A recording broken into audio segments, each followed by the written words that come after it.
This week's episode of Friday Night Smackdown tonight.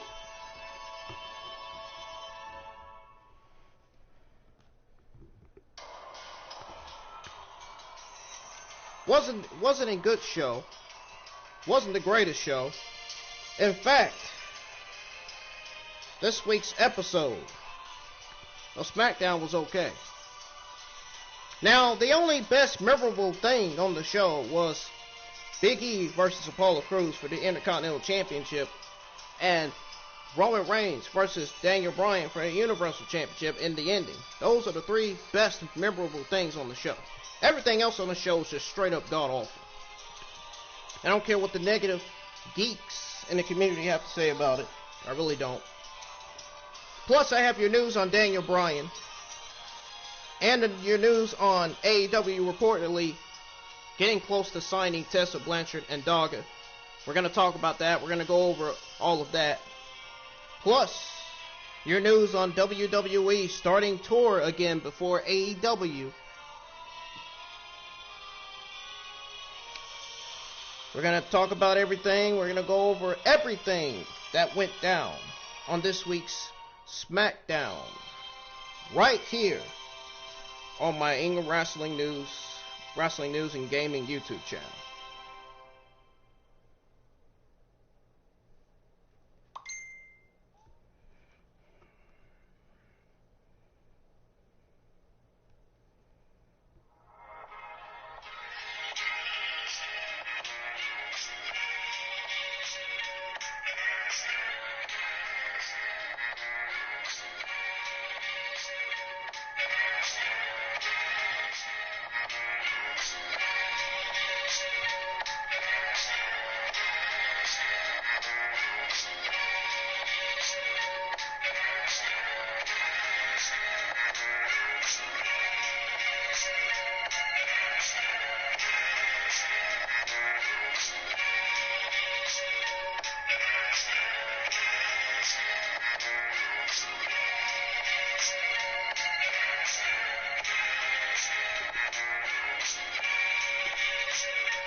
Ladies and gentlemen,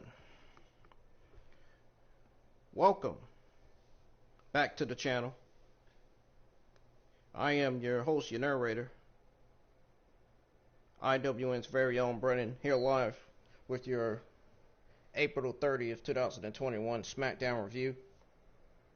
If you are new to the channel, man, I would advise you and recommend you to hit that subscribe button and turn on that bell for all notifications.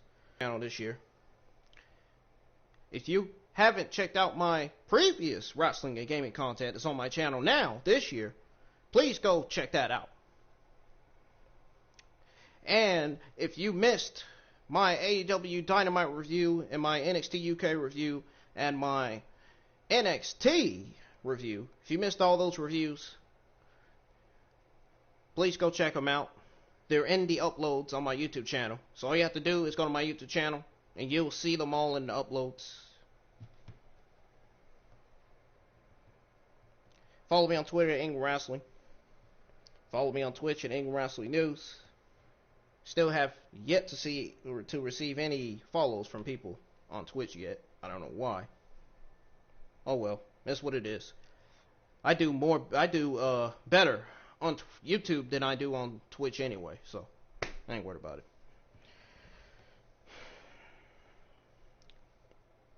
But yes, Roman Reigns, Daniel Bryan, folks. Before I get started with the review, I just want to say Daniel Bryan and Roman Reigns did have the best memorable match ever on this week's episode of SmackDown. It was one of the best matches this year. It's going to go down. It's one of the greatest matches in SmackDown history, without a doubt. I just thought I'd throw that out there. Anyways, we're going to go ahead and get started with the review here.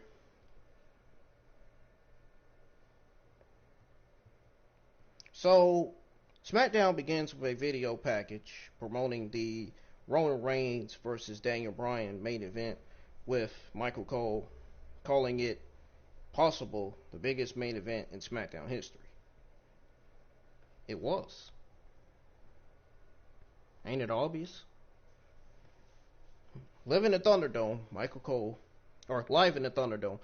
calls the environment a big fight field and says it's the first time the Universal Championship will be defended on SmackDown since December. The SmackDown Women's Champion Bianca Baszler makes her way out to the ring with a video package about her is played on screen. Baszler grabs a mic and welcomes everyone to SmackDown before being interrupted by Dolph Ziggler and Robert Roode. Ziggler says that Roode and him are the best at what they do before being interrupted by the Street Profits, who take offense to Ziggler and Roode interrupting Baszler. Now, Bayley then proceeds to make her way out to the ring where she steals the mic from Baszler.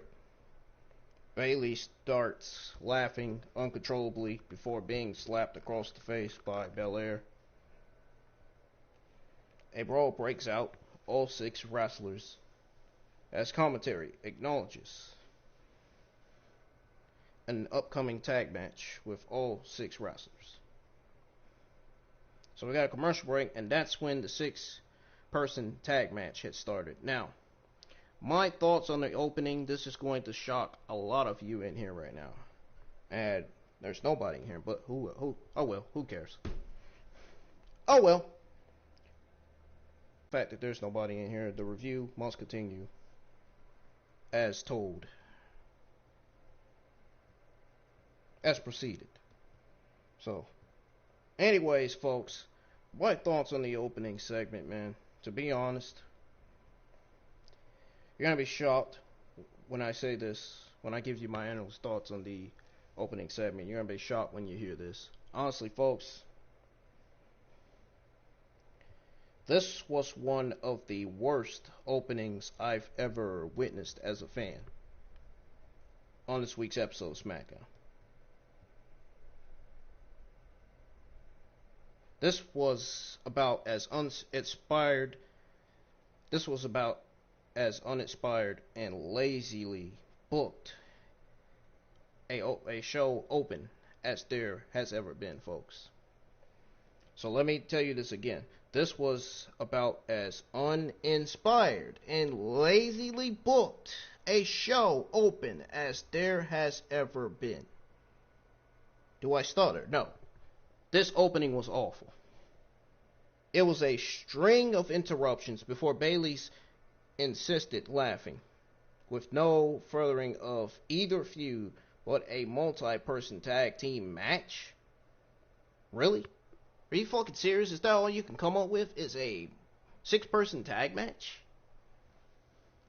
I would have, man, if I was me, I would have went in there and booked Bayley versus Baszler in a SmackDown Women's Championship non-title match. That's what I would have did. I would rather watch a Baszler versus Bayley in a SmackDown Women's Championship non-title match than to watch a 6-person match in a 2-on-2 women's tag team match. I think Baszler versus Bayley is a lot better than watching these two matches that were both on the show, because these two matches that were both on the show were absolutely awful. They really were. Now, how do I know this, folks? Well, it's simple. How do my sources on the internet know this? Well, it's simple. Because we've watched wrestling before. Me and my sources and all of my Twitter followers that review SmackDown, Raw, and NXT every single week have watched wrestling before. Also, because WWE announced as much earlier in the afternoon. So, my question is, why go through the trouble of booking the half-assed promo segment instead of getting right to the match? I don't understand that. This was a really disappointing start to a show with tons of potential to be newsworthy. Talk about awful, man. Talk about disappointment. This opening was awful, man. Absolutely awful. They don't need to ever do Bianca Belair like this again. Seriously. They made Bianca Belair look like an embarrassment in that opening, man. Seriously. They really did. No shit. So here's what happened with the Belair and Street Profits versus Bayley, Dolph Ziggler, and Robert Roode match. So,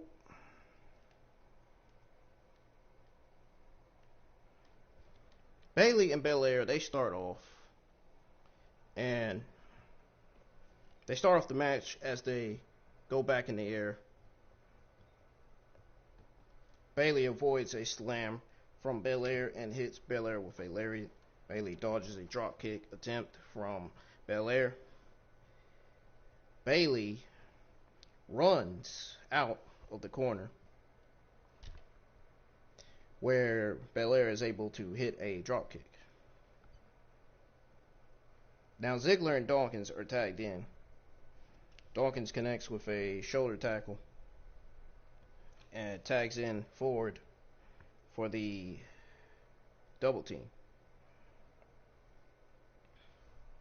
Ziggler and Roode are hit with an outside dive from forward. Bayley throws Belair into the stairs.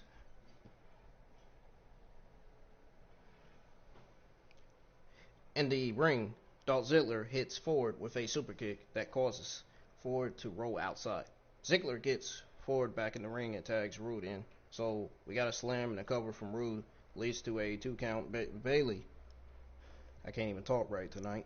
Bayley connects with a cheap shot on Ford as the referee is distracted. Roode tags in Ziggler and they hit a double vertical suplex on Ford. So then Ziggler applies a sleeper hold to Ford on the mat. Ford is able to break the hold, but Ziggler hits a corner splash before Ford can make a tag. Ford hits Ziggler with super kicks out of nowhere. Dawkins and Roode tagged in. Dawkins hits a corner splash and a running bulldog on Roode. Dawkins falls with a neck breaker and a cover that is broken up by Ziggler. Belair hits Bayley with the KOD in the ring. Roode rolls up Dawkins for a cover that Belair breaks up. Ford is tagged in and hits a frog splash for the cover and the 3 count. Folks, those of you YouTube users that are just now coming in the chat, come on in, man. I'm just now starting with the review, so you haven't missed anything yet. You've only missed the beginning of it. Now, honestly, folks, my honest thoughts, on this 6-person tag match. Despite the fact that this match was awful, I will say that WWE does thrive in these multi-person tag matches. I will say, despite the fact that, in my opinion, it was terrible, it was a fast-paced, energetic, and showcased the baby faces, but it wasn't fun. It wasn't fun at all. While the heels got heat for a bit, it was the explosive comeback that really helped elevate this one, despite how bad it was. Now, does Bayley feel any more like a credible threat to Belair? And my answer is no. And I'm sure your answer is no too. And I'm sure everybody in the IWC community's answer is no as well. Now, does it feel inevitable that Ford and Dawkins captured the tag titles? Absolutely. Now, in that regard, now it could have been better. It spotlighted the talent, kept them busy, and brought energy to the opening segment of the show. In that regard, it really, really, really worked. It did. It worked. I'm not gonna lie. It really, really worked, man. Rightfully so. Can't shit on that. Now, Daniel Bryan is interviewed back. It is Reigns who should be nervous. Bryan says he is confident in that he will make Reigns tap out. Again, Bryan says that his first title defense will be against Cesaro. Seth Rollins says that his prediction is simple and says that Daniel Bryan will win in a major upset. Rollins then challenges Cesaro for next week.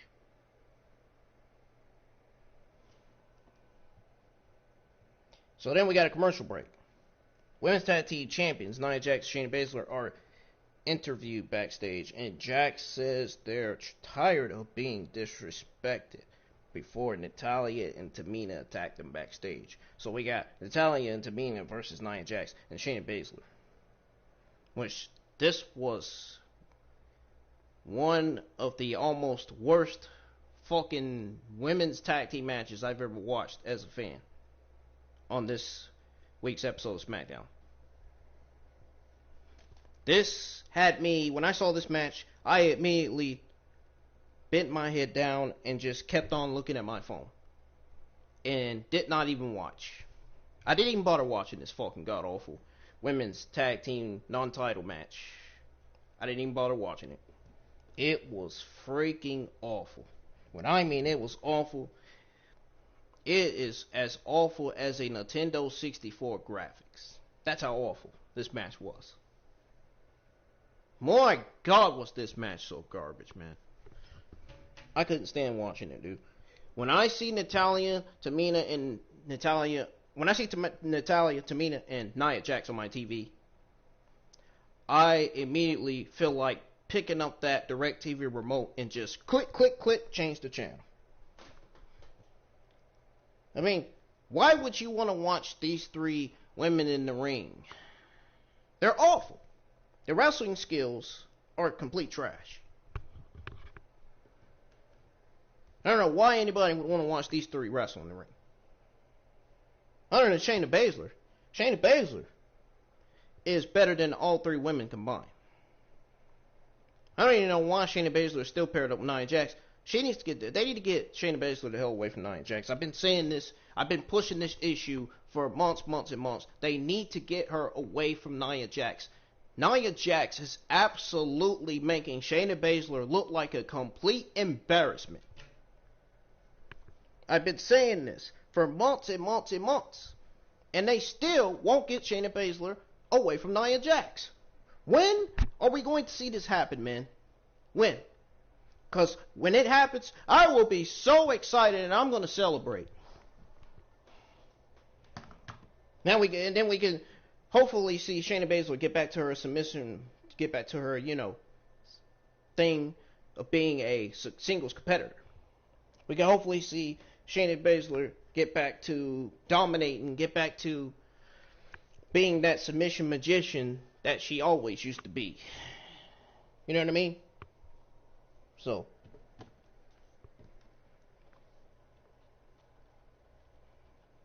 Anyhow, Jax and Tamina start off the match with Tamina throwing Jax to the corner and attacking Baszler on the apron. Tamina attempts a top rope splash, but Jax counters. Baszler is tagged in and throws punches to Tamina on the mat. Baszler hits a knee strike in the corner, tags in Jax. Tamina attempts a slam on Jax before falls over into a pin attempt that Tamina kicks out of. Baszler is tagged in and applies an armbar to Tamina. Tamina breaks the hold with a body slam. Natalya is tagged in and hits a spinning lariat and it covers for I'd say 2 count. Natalya hits a release German suplex for a 2 count. Baszler hits a knee strike as Jax tags in and hits an elbow drop and covers for a 2 count. Tamina is tagged in and climbs to the top, but Reginald distracts her. Jax headbutts Tamina and Baszler is tagged in. It goes up top to attempt a superplex. Tamina hits a headbutt and follows up with a splash for the cover for the 1, 2, 3. And that was pretty much it. That was definitely, most importantly it, man. Now, there is talent in these matches. And the effort has not been there. The effort was not there at all, in my opinion. These two teams simply do not have chemistry. That we have seen them wrestle in some form or fashion far too often, 6 times this month alone. So bad that even per Fightful Sean Ross Sapp only exacerbates how overexposed and underwhelming the program has been. You mean how absolutely terrible the program's been, Sean? No disrespect, sir. I mean, no offense. All right. Not trying to make you look like a blithering fool or nothing, but I'm just throwing it out there, man. Anyways, Jax and Baszler have not run their course as champions at all, period. I don't care what anybody says. Have not. And Natalya and Tamina don't even feel like the team to dethrone them. Now, the more the feud is shoved down the throat of the audience by way of repetitive matches every week, the less the potential win will mean.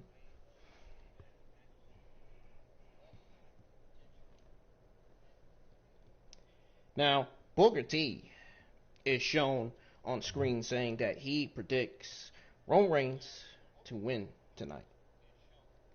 Back live with Shinsuke Nakamura predicting that Daniel Bryan will win.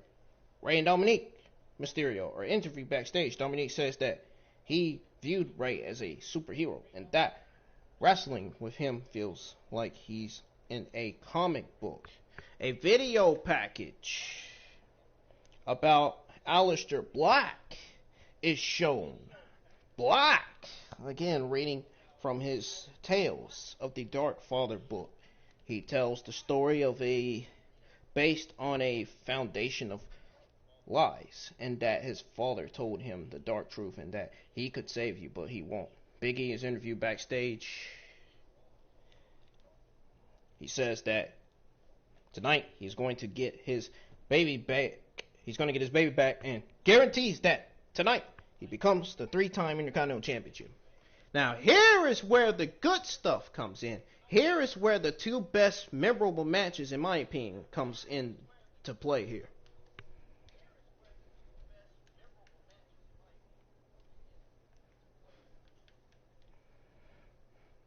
So we got the Intercontinental Championship match. You got Big E. You know, the guy with the positivity versus Apollo Crews. The guy with the entrance like Jinder Mahal. Jesus Christ. I really hate that I'm saying this, but it's the truth. His entrance music reminds me of Jinder Mahal's too. I wonder if he ever got a talk with Jinder Mahal about borrowing some of his fucking drums, some of his fucking instrumentals. I don't know. I don't even want to mention the name Jinder Mahal because he's terrible in the ring too himself. I don't even want to talk about that guy.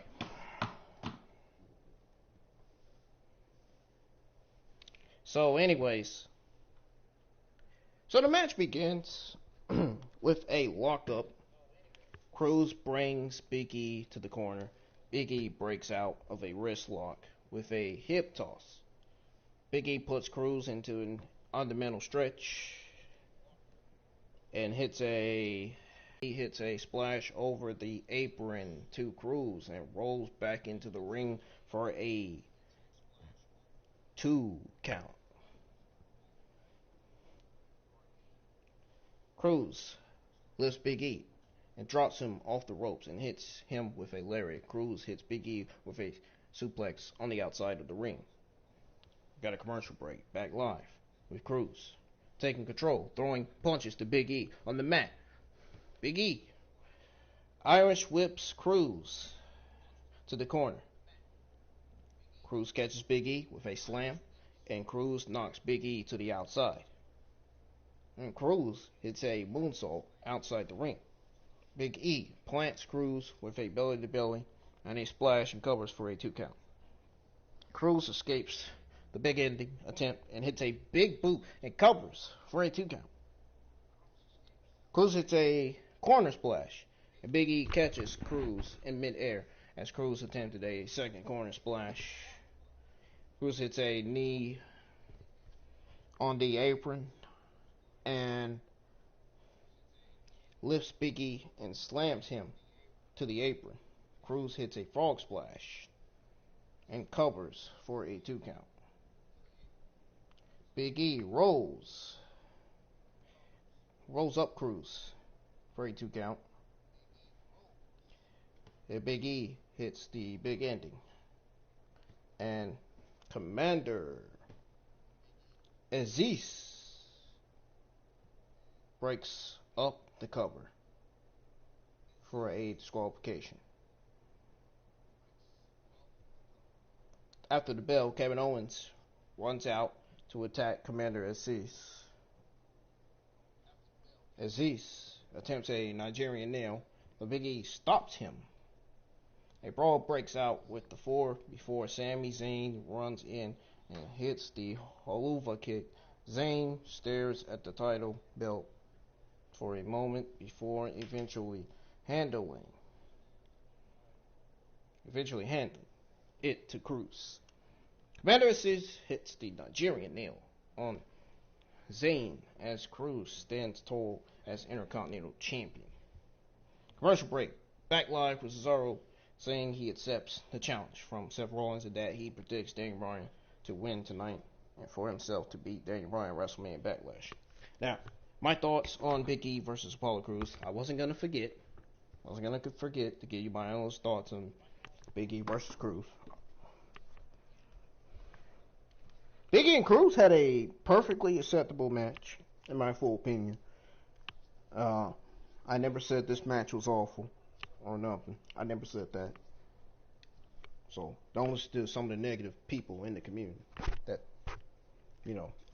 thought I said it. Clearly I didn't. Never said anything bad about this match, and most importantly, never said anything terrible or bad about Big E and the Crews feud. The Big E and Apollo Crews feud. That's what I'm trying to say. I never, once in my lifetime, I've never in 100 million times have never said anything bad or persistently inappropriate about the Big E Crews feud. I've always said good things about this feud, man.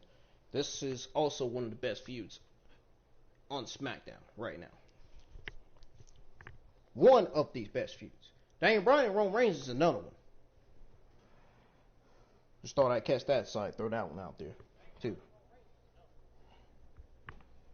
Now, as I was reading, Big E and Crews had a perfectly acceptable match, not unlike the others they have had with a finish that was all too predictable.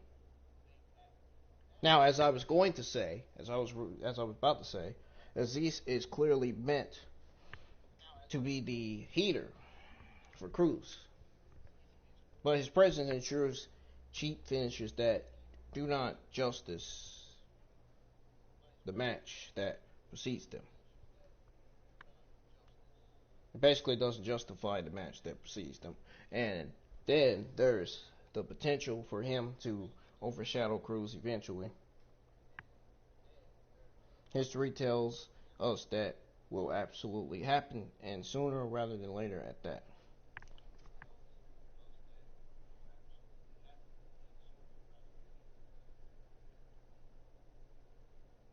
Now, the involvement of Zayn and Owens after the bell should just a fatal forward match for the upcoming WrestleMania Backlash pay-per-view, and given the talent of 4 stars that would be involved, that would certainly make for a great match. With that said, it feels like a placeholder as WWE buys time for Cruz title reign before inevitably giving the title back to Big E. How long, though? Until Big E moves on to bigger and better things.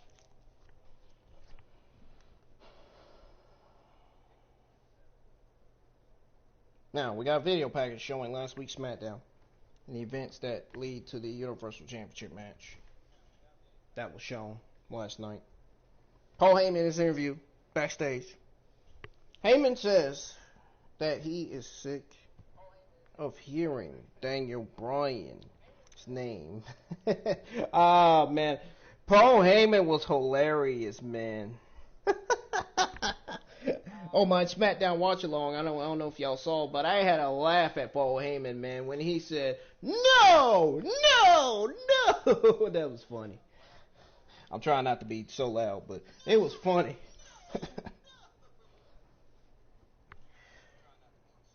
Paul Heyman was interviewed backstage, and Heyman says that he is sick of hearing Daniel Bryan's name. He says that Bryan has had a Hall of Fame career and has achieved everything and has overcome all odds against him.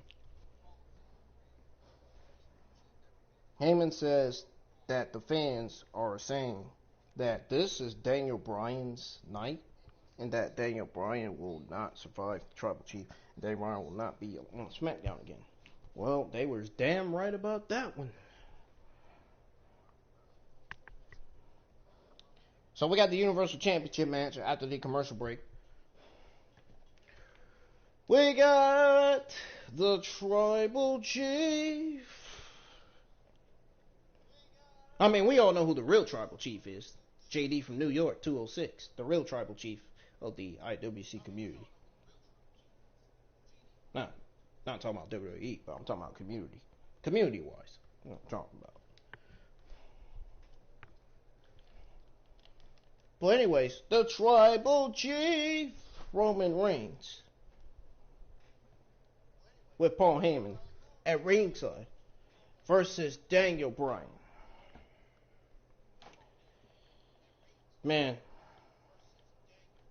at first I thought that this was the only best memorable thing on the show, but then I changed my mind and said, you know what? I can't overlook Big E versus Apollo Crews because that match was great too. So at that moment, I had changed my mind. It said both the Universal Championship match and the Intercontinental match are both the only best, and the ending are all 3 of the only best memorable things on the show. All right, let's go over what all went down with this massive, greatest main event of all time. Let's go over what happened with this main event, man. This match was so great that it makes you want to pop some popcorn and grab some popcorn and go to your room and eat it and watch it. That's how fucking great That's how fucking absolutely phenomenally great this Universal Main Event Championship match was. The Universal Championship match, or should I say Universal Championship Main Event, because that is what I said about 2 minutes ago. The main event begins with Bryan hitting a running dropkick at Reigns, following up with an uppercut. Reigns bounces off the ropes and connects with a shoulder tackle. Bryan attempts to put Reigns in the yes lock. As Reigns rolls out of the ring, Bryan hits a running knee off the apron to the outside. And folks, Daniel Bryan going to Raw, I don't know if that's a good idea. I don't think Bruce and Vince are going to do a good job using Bryan on television on the USA Network. I think they are going to fucking waste Bryan and ruin Bryan's run on Raw. Sadly. Which I don't want to see, but I think it's going to happen. So I think it's going to happen.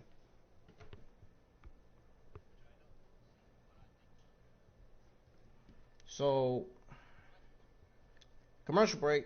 Our main event continues with Bryan hitting knee strikes to Roman Reigns on the mat. Bryan hits a series of kicks in the corner.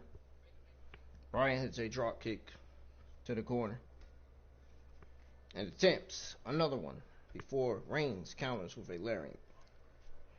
Reigns hits a snap suplex and covers for a 2 count. Reigns Irish whips Bryan to the corner, where Bryan flips off the top rope before being hit with an elbow from Reigns. Bryan hits a series of uppercuts before Reigns throws him to the corner. Reigns runs to the corner where Bryan throws him into the post. Bryan attempts a Hurricane Rana off the top rope, but Reigns counters with a power bomb and covers for a 2 count.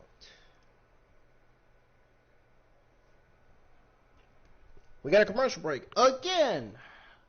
Gosh, they kill me with these fucking commercial breaks. I can't stand these commercial breaks. I wish they would limit the time on these commercial breaks, man. It is so annoying. And the other one thing that I wish they would do is tell the virtual geeks in the crowd are so freaking loud, you can't even hear anything on the show. Jeez, Vince and Bruce. It's almost like you're covering the fact that your shows are fucking terrible every week. Which they are. Which that includes Monday Night Raw anyway.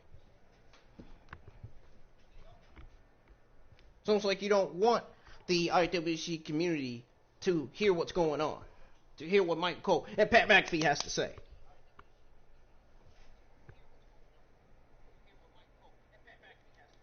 Anyways, commercial break, back live, Reigns hitting a lariat to Bryan on the outside. Reigns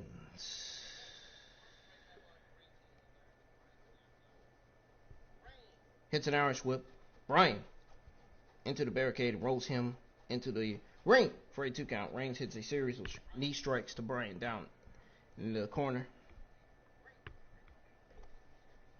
Reigns attempts a superplex. Bryan slips through Reigns' leg and trips him up. Bryan hits a top rope big suplex that leaves both wrestlers down on the mat. Eventually, Bryan makes the cover where Reigns kicks out at 2. Bryan hits the yes kicks to the legs, but Roman Reigns ducks the final kick and hits Bryan with a Samoan drop and gets a 2 count once again.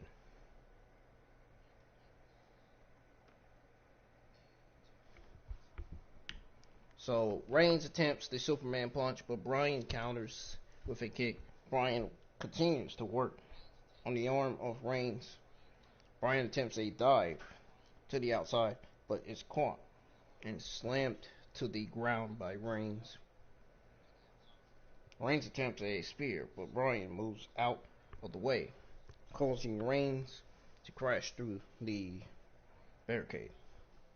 Now we're at a commercial break again, and back live with Bryan hitting a diving headbutt in the corner for a 2 count.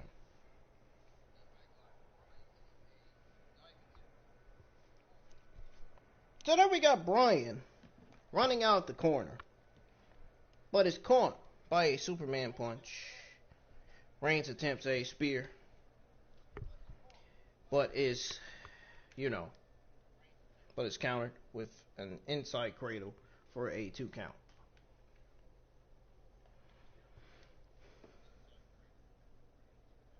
So then we got Bryan hitting a running knee and covers, and Reigns forces a break at 2.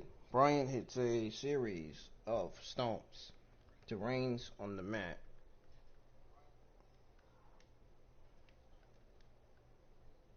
Yes, he hits a stomps to Reigns on the mat, and then Bryan puts Reigns in the yes lock.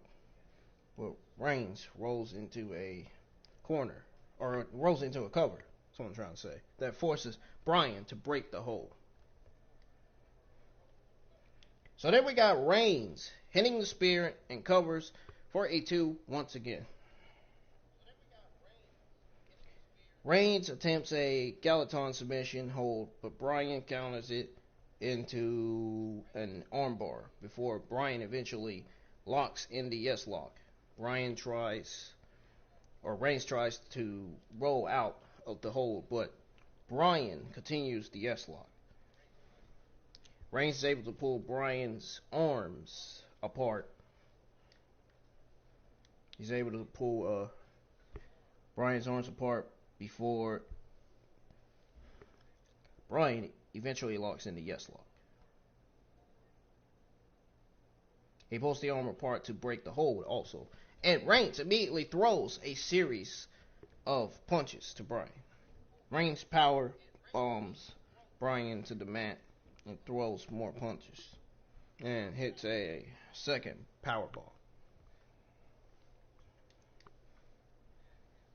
Reigns eventually locks in the Gallaton submission, and as Bryan appears to be knocked out, the referee calls for the bell. I took my time on this one.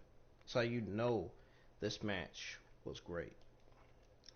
I took my time. I took my freaking 10-15 minutes reading this to you all. I loved every bit of it. I loved every bit of the fact that I took my time reading this. You're going to be happy on hearing my analyst thoughts on the Universal Championship main event match. So, this was one of the best matches of the year. Honestly.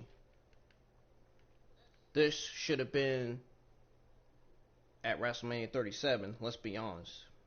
This should have been the idea for WrestleMania 37, but obviously Vince and Bruce didn't want it. So, there you go. A high stakes battle, not just for championship gold, but, the continuation of one of WWE's most storied careers. WWE made an extraordinary deal out of this contest. And the performers delivered exponentially. Now, expectations were high. We know that for sure. And the match basically far extended them. So, delivering a dramatic encounter that had fans thinking an inspirational win might not be out of the cards before Reigns snuffed. You heard that? Snuffed. Not sniff, snuffed. For those of you that thinking that this word was sniffed, it's snuffed. From Reigns snuffed out any sense of hope that still existed. Not only was the match super big, but it also marked a rare, clean victory for the head of the table. Cesaro making the save further supports the idea that the Swiss Superman will be next up to challenge Roman Reigns for the Universal Championship. This match, I think, is going to be for Backlash, or it could be for the next pay-per-view after Backlash. I don't know. We'll see. We'll see if they booked Reigns versus Cesaro for the Universal Championship at Backlash or not. If not, then it's going to be, that means it's going to be for the next pay-per-view. Going forward, anyway. Anyways. While WWE is all in with the big dog right now, one has to wonder if now is the time to use him to elevate Cesaro, especially considering how hot the Swiss cyborg is at this moment. But that is for later. Friday Night Smackdown was the culmination of Reigns and Bryan's feud, a match of the year candidate, and proof that WWE could still deliver those must-see event-style matches when it wants to. Now, let's move on to the news here.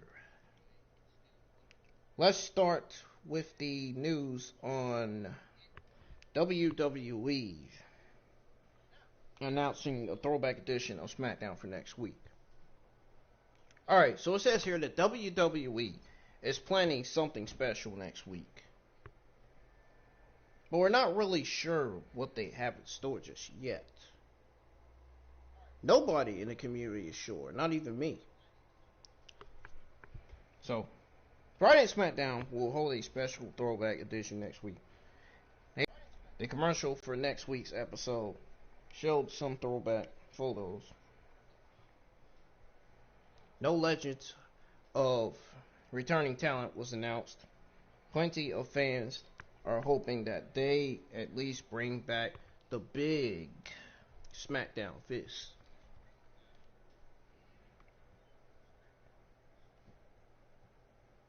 Now, moving on to some other news here on Daniel Bryan. So I got some news on Sean Waltman thinking Daniel Bryan working for other promotions would be a win-win for WWE. So I got some news on that. It says here that Bryan is a veteran in the pro wrestling business, having wrestled in various promotions all over the world before making his way to the ring, or making his way to WWE. Daniel Bryan contract will be expiring soon, and he had previously mentioned his desire to wrestle in other wrestling companies. While speaking on the Pro Wrestling for Life podcast, WWE Hall of Famer Sean Waltman talked about Daniel Bryan wanting to wrestle for other promotions. The WWE Hall of Famer stated that it would be a win-win situation for both Daniel Bryan and WWE if he is allowed to work in other companies. This is what Sean Waltman said. He said, and I quote, "That's smart of him, Daniel Bryan, because he's trying to preserve his relationship with the company and still be able to go out there and do things to solidify himself at the stage of his life and career. I think it would behoove the company to let him do that. Honestly, I'm not saying, hey, go ahead and go main event an AEW pay-per-view or something. But if he wanted to go out and do his own thing and even produce it himself, go for him." So that's what Sean Waltman had to say. And I quote, "So Bryan will be facing off against Roman Reigns for the WWE Universal title, which he did, which Daniel Bryan lost in, which he clearly lost to Roman Reigns. We saw that fair and square last night. So Roman Reigns' win means that Roman Reigns will continue his reign as Universal Championship. Nobody can stop him right now. He's the most dominant force in all of WWE. Of course, Adam Cole is too, but, you know. But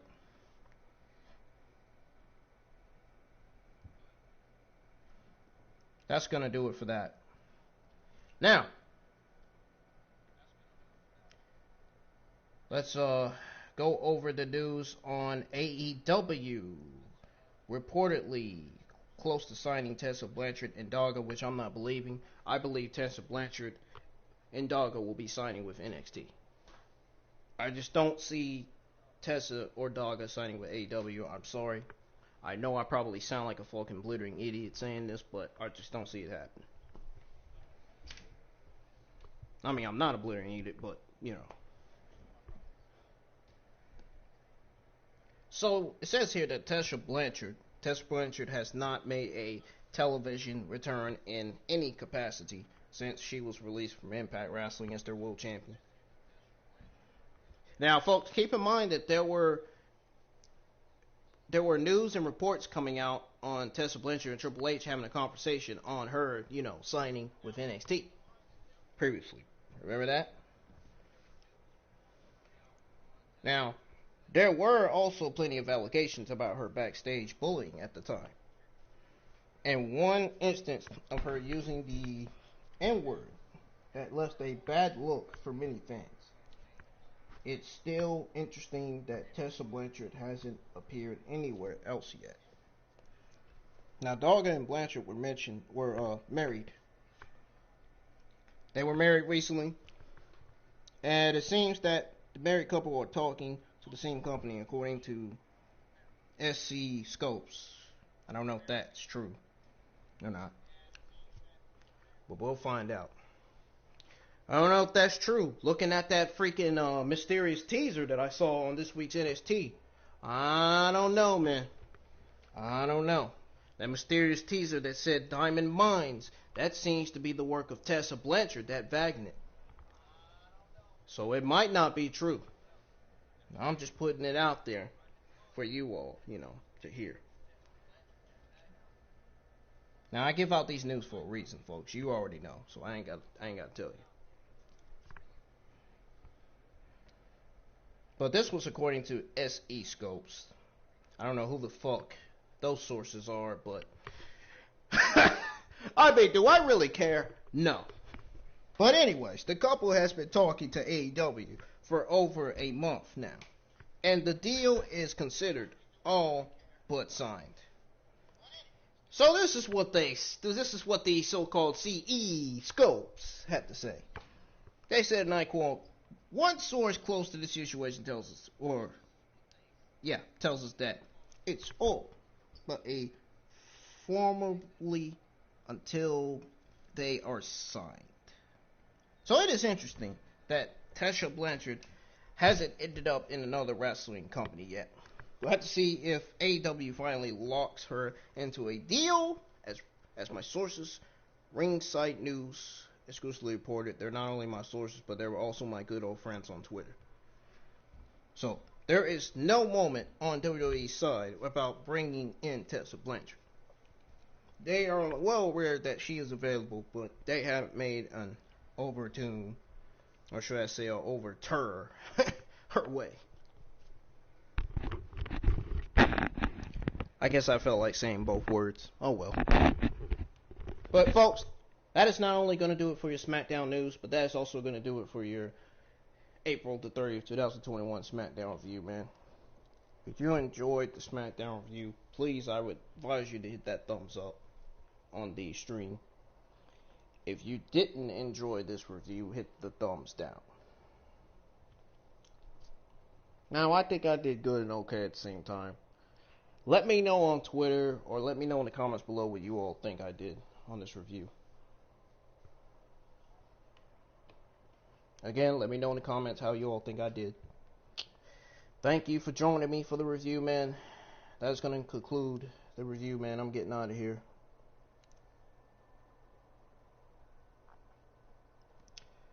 I really hope you guys have yourselves a good weekend. And actually, I will see you all on Jump Force this Sunday. I will not be streaming it this morning. I will actually be streaming Jump Force Sunday afternoon, I believe. So, according to the poll that I tweeted out, one person voted Sunday afternoon and the other person voted out the SmackDown review. So, I'm going to go with Sunday afternoon. So, folks, my stream on Jump Force will be Sunday afternoon. And Saturday afternoon, I will be streaming some Call of Duty Black Ops Cold War either on Twitch or on Twitter. Or on Twitch or on YouTube. I keep getting my shit wrong tonight. I don't know why. Maybe because my head is spinning. It's probably, you know what I mean. Or maybe it's because I'm thinking about other things right now. And I got other plans. I got too many plans. You know what I mean? When it comes to content on the channel, when it comes to wrestling and gaming content on the channel, I always have a plan. But anyways, my stream on Call of Duty Black Ops Cold War is going to be live this Saturday afternoon on either Twitch or YouTube. And then I'll see what I'll do. I'll see what I'll stream this Saturday night. Folks, I'm getting out of here. Peace. Have yourselves a wonderful day.